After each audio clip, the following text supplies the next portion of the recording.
How you doing? Good, Bobby. How are you getting on? I'm okay. Thank you so much for this. Not a problem. So, for the people who don't know who you are, I'd like you to introduce yourself.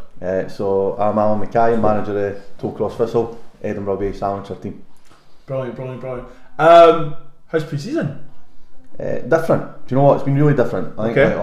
last pre-season was obviously the COVID pre-season, so it was like stop-start. Yep. Whereas this pre-season we've had like 2.5 weeks off. Mm-hmm. Totally different, and I think coming off the back of quite a successful season, I think everyone's sort of found the highs of that and then try to come back into friendlies. Quite difficult, but enjoyable at the same time. So, we touched upon the successful season. I kept telling people like, oh, they were successful. I was like, no, what they done, they monopolised. And for people that don't know what that means, you won everything, basically. Yes, we know you have great boys. It's tough because it's amateur football. And when I say that it's tough, people have families. Yep. Job commitments. Some people have money struggles. And we know you need amateurs self-funded, isn't it? Yep. So all last season, how did you motivate all of those objectives to then lift up trophies? There's parts that were difficult. I think like if you break into stages, I think work commitments are difficult because people have got set hours or shifts. Yep. Or for the guys that are tradesmen, if a job lasts a bit longer, nothing you can do, it has to be done. But I think one of the advantages of that was the people that were office based were working at home, so they didn't have to commute to and from work. Did that help their fitness? I think so, because they were out at lunchtimes, they were going on walks. Well, mine's went the other way. Mine just continually going down, but I think like that made a difference. And I think that because people couldn't do as much, like especially like last pre-season, couldn't go on holidays, boys' weekends, stag do's, whatever, whatever it may be. Football was their kind of get out. So I think for that point of view, it made people really, really excited. And I think if we maybe flip it to this pre-season, you're now finding people are getting away. And then going on the part about the financial side, guys in our team pay a monthly sub, and we've managed to keep it £29, and I think it has been that for about 5 years now. It's very good, very fair. No, and listen, it's still a monthly commitment, and I think as long as you're playing and you're involved, then you don't mind, do you? Exactly. But we've run a squad that it's competitive in a way that people will play. We train at a good training facility. We play at the best pitches, so people don't mind. We get the best of training gear through sponsorships and stuff like that as well.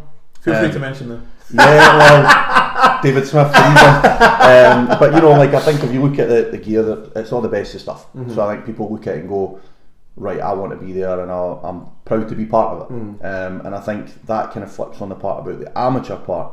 We don't see ourselves as Tollcross amateurs. Yeah. We might play under an amateur banner, but we see ourselves as a football team. Yeah. And I think regardless whether you're amateur, you're East of Scotland, Lowland League, SPFL, doesn't matter. Whatever level you're at, that's your Champions League, isn't it? Yeah. And that is how we see it. We see that we always want to be the best team on and off the pitch. And I think because of that, it helps the guys. Even if things are tough, they still want to be there, and they'll do what they can to be there. I think just listening to you, I want to sign for you now. I'm going to turn attention from Tollcross. Okay. I want to turn my attention to amateur football. Now, me and you, we've seen it, been brilliant, and unfortunately, it seems like there's a starting of a decline or a decay. Teams are struggling with players, can't fulfill matches, no money, no commitment.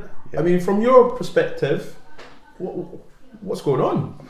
Well, I think the list's endless. I think that's the problem. I think, I mean, to not sound like a dinosaur as such at 37-year-old, but you look good, mate. But if you think about it, like when we played football, you've seen it as you played 17s, 19s, 21s, then you would go amateur East of Scotland junior at the time. And by the way, it didn't matter. It wasn't like you wanted to play football, right? You play football, and you done anything that you could to play it. Now, if you then flip it somewhat, because like social media and stuff, people can see the downside of social media. It's easy to see that, but at the same point, if you're a younger lad or girl for that matter, if they play football, and you see things on social media, and it could be holidays, cool gadgets, whatever, events. Yeah. You're thinking, I want to go and have a look at that. Yeah. and you want to go and do that with your pals. Life's too short. You know, you only live once type thing. Yeah. It's easy for football to take a back step, and I think it goes back to then, if you then flip it to any team, I think you've got the teams that have done well, and I'm not just talking about winning trophies, I mean just do well. Being successful competitors, in the mix. Good run, challenging. Exactly, challenging for things. People will look at that and go, oh, but it's easy to get players. And you have loads of things that can come into that, and it can be easy for recruitment, at the same time it can. I think then you can go to the other end of the scale, maybe a new team starting up. It's friends, let's get together. Sounds brilliant when you're sitting chatting about it, but then the reality kicks in, and this is the things that I think cause problems. I mean, pitches are expensive, and especially if you want to play on a good one. And I get it, cost of living's going up, cost of these venues are expensive, so there's no choice. But I stop you there. If you want the amount of people I see Stone Island, Balenciaga, not me by the way. You know, I'm just giving you a few names. People buy it though. You're right, mate. Right? Do you know? So I might be playing devil's advocate, but I'm just saying, you know. No, they're there, and this is another thing. And again, you could go on about it all day. I mean, as I've mentioned that we pay players pay £29 a month. I've had this season people telling me, "Oh, that's too much money. I don't pay to play football." Right? And it's interesting. Okay. Now, see if somebody said to me, "I can't afford to play it. You know, times are tough. You know, work commitments. I don't." That's different. That's a different conversation. Exactly, but when you've got people saying it's too much money, but like you said, we'll spend £760 on a pair of Balenciaga trainers, for example. How much is a pint now, average? Fiver, right, okay. So, on a respectable night out, say you meet up at a respectable... Once a year for me. I mean, we're adults, so I don't know what the kids do now, but I mean, say they go out about they'll do their pre-drinks, but if they go out about 7, 8 to the pub, I'm expecting them to consume 6 plus, right? Aye. So that's £30 plus. So taxi home, whatever. Yeah, exactly, right? Aye. So it's expensive, and I just think that there's just other distractions. I think people expect success as well, like good results, to happen overnight. Now, if you look at the teams that were finished at the top end of the table, our league, so you've got ourselves, Sandys, Edinburgh Star, Meadowbank. We've all been put in, and Newriston for that matter as well. Sorry, I forgot them being, just West Lothian based. All teams who have really had to put it in, and it's not just in terms of like training. It's everything. It's going through the good, the bad, the different. It's a commitment, though, isn't it? 100%. It's a commitment. And the guys that run these teams, well, this isn't just a training night and a game on a Saturday. It's every single day, and you need people to feel like that. They need to be part of it. And again, that goes back to like players. Do they want to be there? Like, how much do they really want to be there? And what is more important to them? And listen, there's nothing wrong with, other things being a priority. Weekends away, hanging about with your pals. Nothing wrong with that. But I always think you can do both. Like I look at from my main friends that were my childhood friends. When I was able to still play football. Oh, you played? I know, it's been that long. You played? Exactly, it's been that long. None of my pals played football. So on a Saturday, and at that time even Sunday mornings when you can play, so Saturdays it was like, right, I'll meet you after the game. So it was quite good because you can then split it. You could balance, But I don't think modern day people want to split. Is there a peer pressure in this generation of, oh, you've got to come to the pub, oh, you can't miss out? I'm just telling you, the WhatsApp groups, how the chat goes. 100%. I mean, you think about it, even for our own point of view, you get invited somewhere and it's, oh, you're not coming. Why are you not coming? What's wrong with you? I'm going to be late. Oh, there's loads of things like that. There is peer group pressure, and again, I just think that everything's out there to see. Listen, we could go and look on social media for 5 minutes now, and next thing we want to book a holiday somewhere. You know what I mean? Like, you get drawn into it. So I think there is that, and it is a massive commitment. And then you've got somebody like me who's trying to sign you for my team, and I'm saying, listen, I want you there on a Thursday for training. We only train one night a week, but I expect you to be there. That every Thursday, you juggle everything else to be there. Saturday, I expect you to be available if you're selected. Then people ask, but what about fitness? Fitness and lifestyle, make sure that you do it yourself.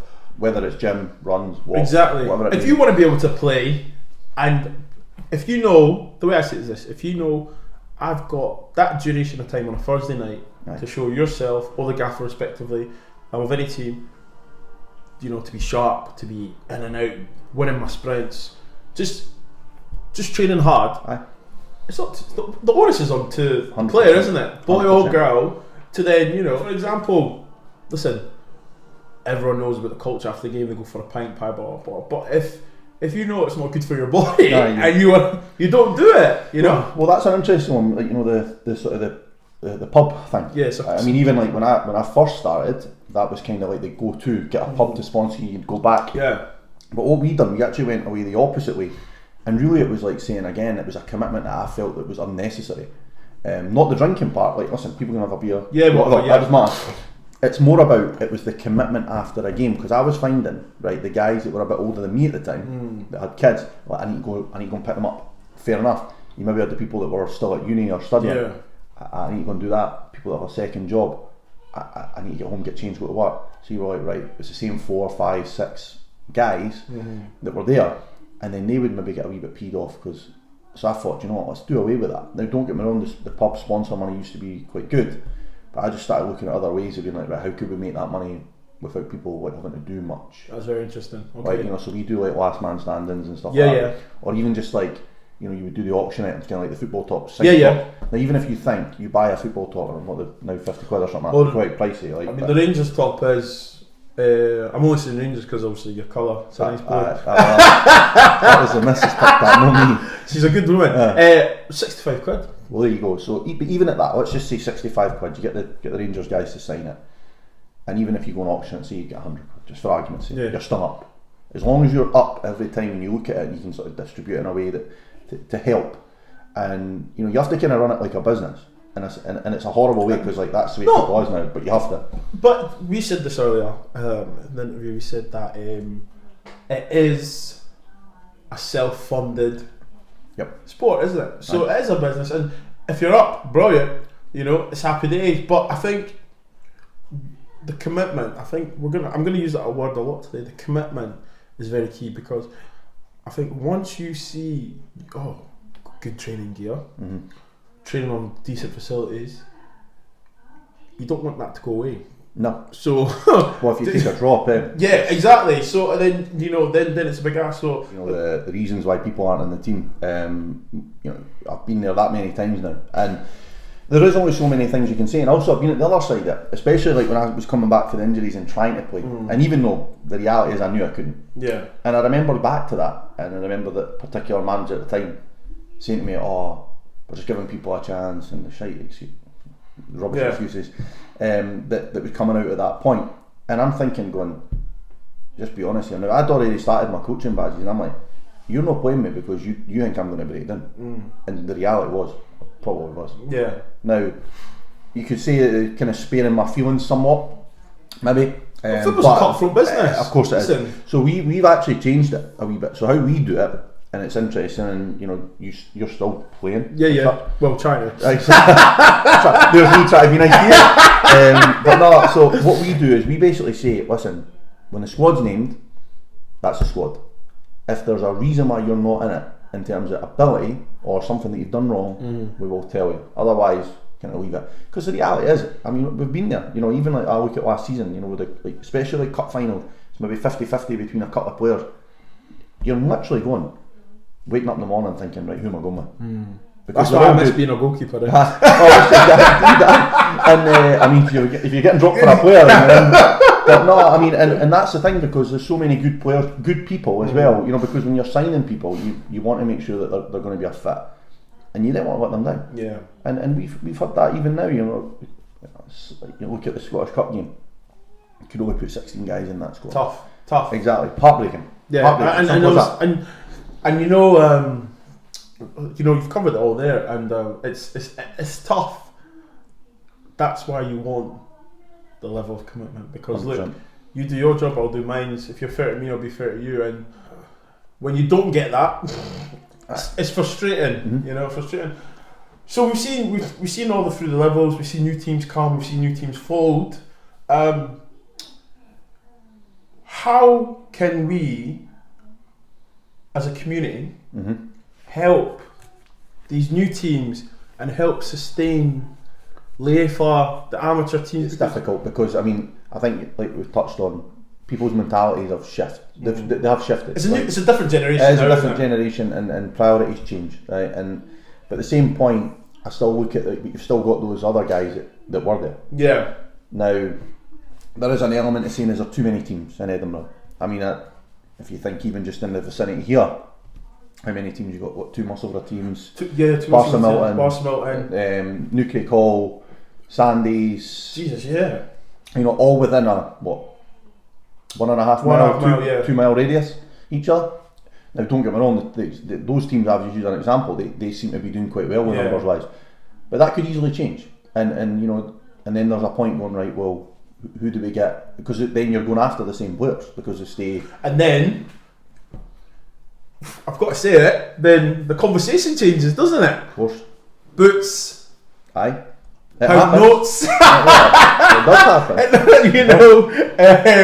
You know, you only have to train on that day or come up. And do you know what? We probably not see it and address it in the right way, because I think there's a bit where there's a stigma about amateur football that it's amateur guys rolling out a pub. Yeah. Now, if you look at, and again, I go back to that, it's easier because these are the teams that we used to play of course. Obviously, like say Muirston, Edinburgh Star, Sandys, Meadowbank, all these teams. By the way, just for the record, I actually played for Alan and I scored 1 appearance, 1 goal. I can't remember it. I do. Was it Salton? I never started. But anyway, carry on. That's how I got with you and Willie Mitchell in the same game. But no. But if you look at that, like you look at those teams, they've all got good players, really good players, and they've all got something to bring to the table. I mean, obviously, for like you look at even like Scotland amateur thing. Yeah. So like that, for example, you don't get those opportunities playing in other levels of football, or sorry, should I say associations? Yeah, probably better saying that. You don't get that. It just doesn't happen. Now, like we had 3 players the other day: Stu, Yuli, Chrissy Cairns. They were away. Bob McKenzie at Sandys and Aaron Gosman for Meadowbank. It's quite a shame though, because it's very heavy. Let's just say there's not many from our side of town in that squad. And there's a few reasons for that. The obvious one is, I'd say, the Central League in Glasgow is stronger. There's no getting away from that. I mean, you just need to look at. I mean, you look through the teams, you know, the history of some of the teams that are there, and the quality players that they get. That's just the way it is, though, isn't it? It is the way it is. I mean, but again, you look at going back to the number of teams, just a sideway. If you look at the number of teams that are through in Glasgow, there's less amateur teams registered in Glasgow than there is in Edinburgh. Mental. And it's a bigger place. But anyway, and then you look at the team, you look at the standard of player. Now, I've had conversations with players that will say to me, Alan, I want to have that platform to try and get in the Scotland team. And they'll maybe play for another team within Leith, and by the way, they could be a decent team. Yeah. But unfortunately, they're not playing in those big games to get recognised. Now, you could say that that's unfair, but the way then I'd flip it is, if you look at like the Central League, I'll use the Premier for example, right? Those teams are all Premier League teams in Edinburgh, and I'm talking top end, strong, very good, good resources, exactly. Then their Division 1, that they call it, is exactly the same, maybe bar 1 or 2. And I don't mean that in a bad way, it's maybe like new teams coming in and finding their feet, Then again, you start coming closer to Edinburgh, you've got like the Caledonian League, and the Caledonian League's always had that history of being like a really, really prestigious league, and really, really good. And again, good football institutional teams that are within it. So there's a bit of that, and I think then you look at it, if you were to say, I seen someone on Twitter or somebody sent me, it was the ranking thing, and there was a bit of an uproar because we weren't in the top 10 teams in Scotland or something, right? And I was like, well, I could really care. But people were getting quite uptight about it. And I mean, listen, there was some valid points for us being there and for us not, right? But then you look at it and you break it down and you look at how many of these teams were getting in latter stages of Scottish Cups, winning East of Scotland Cups, whatever, like West of Scotland for the West teams, whatever. And that history. Now, if you think like, you know, for us, we won that Scottish Cup, but that was only the 3rd time an Edinburgh team's ever won it. That kind of says it all. Like, now, there's a lot of things that, you know, that there's reasons for it. I think one of the obvious ones was through there they only had junior football. Now they've got West of Scotland, and it's sexy to play through there. Like even like the stuff we were talking about with the open goal. Look at that, the things that Si Ferry and that do. Everyone's now looking. People that weren't interested in what they're looking to see what they're up to. Social media. Exactly, it's exciting. They're the cool team to play for. And what they're doing is like, even for, like, I'll be honest, I don't really bother about the West. You've got to concentrate on your own. Exactly, I'm more interested to see what like Spartans were doing. Of course. But now I can't help it. I'm looking. I'm like, what's going on? I want to see what they're doing. I'm interested. It's exciting. So what they're doing is like that, and I think, can we make Edinburgh amateur football more exciting? And I think we kind of all need to be in it together in a sense. I think, like, I go back to that Scotland thing.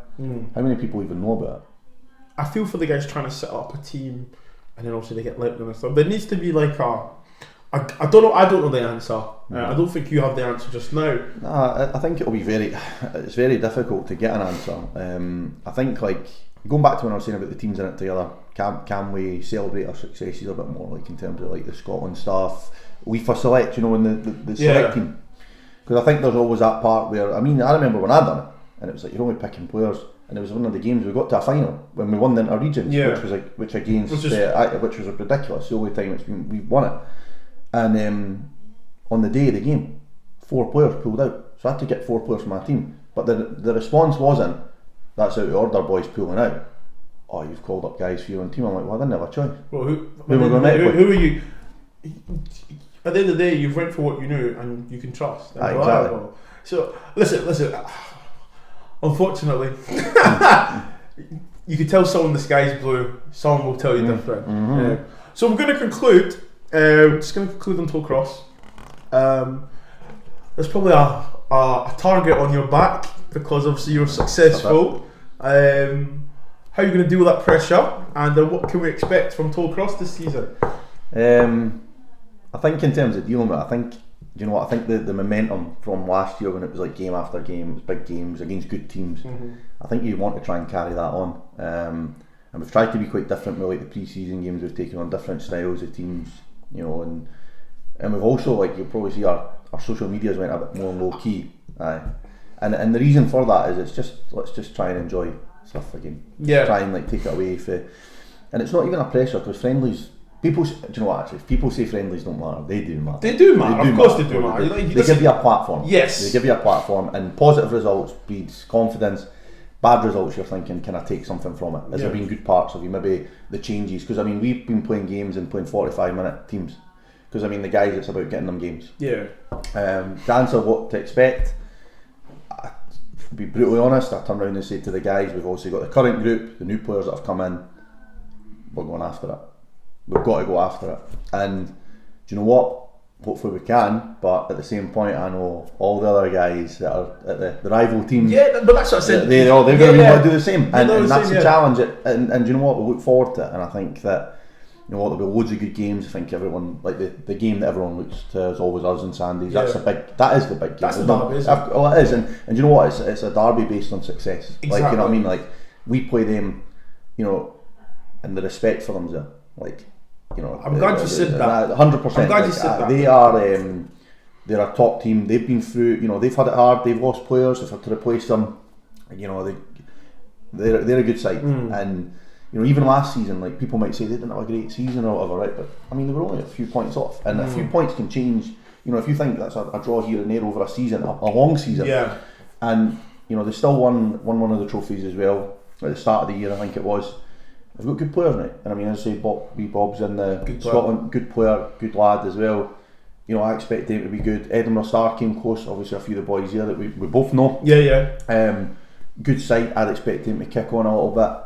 Meadowbank, they're always there chapping. And then I mean, so the teams that are like Murison, like I said, I always think they're a bit of a sleeping giant. I mean, they gave us some really tough games last year. Especially playing them for there. Mate, and some good boys, good players, well run team, and then obviously you've got the teams that are historically Trinent are making moves. I mean, I've seen it, like, you know, Edinburgh Uni. I mean, if they get a good group of students, we could all be in bother. Raffle coming up, they've got some right good guys in that team. Loads of good teams, loads of good players.